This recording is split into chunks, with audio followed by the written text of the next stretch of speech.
4.5 linearization. So what we're going to talk about today is the idea of taking a continuous curve and finding a general line for that curve. What I mean by this is we're going to determine the equation of the tangent line of a curve at a specific point. Now we've been doing this all year long. However, now we're going to be using this process in order to determine values of numbers that would be hard to compute. For example, we're going to be learning how to compute the square root of 51 by hand.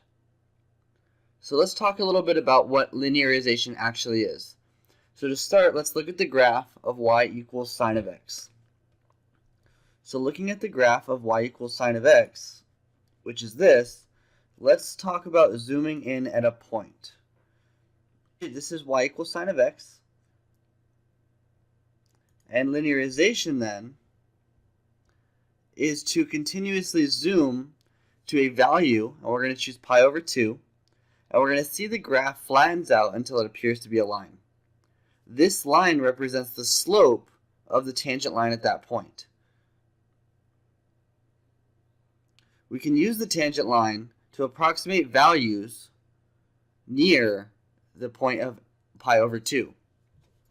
So what this means is that if I were to go and look at sine of x at pi over 2, which is right here, and start zooming in a lot, you can see how it starts to become a flat line as I zoom more and more in, where my y values are becoming very, very small. You can see how now this pretty much looks like a straight line. It still looks a little curvy, so let's keep going in. So basically, we're very, very small. So if I want to know the value of this x value, of the y value, it's very similar to this y value. This is the idea behind linearization.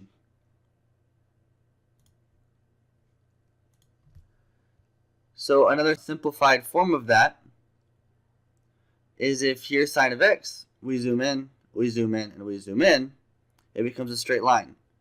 So the definition of linearization. If f is differentiable at x equals a, then the equation of the tangent line, L of x equals f of a plus f prime of a times x minus a, this is basically the equation of a line. This is your b value,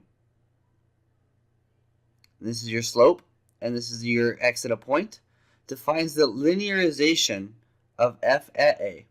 The approximation is called the linear approximation of f at the point x equals a is the center of approximation.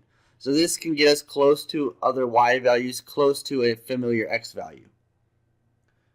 In this section, we're going to be using linearization to find values of cosine of pi over 2 plus 1, pi over 2 plus 0.01. We're going to get very close to an x value and find the y values using this linear approximation method.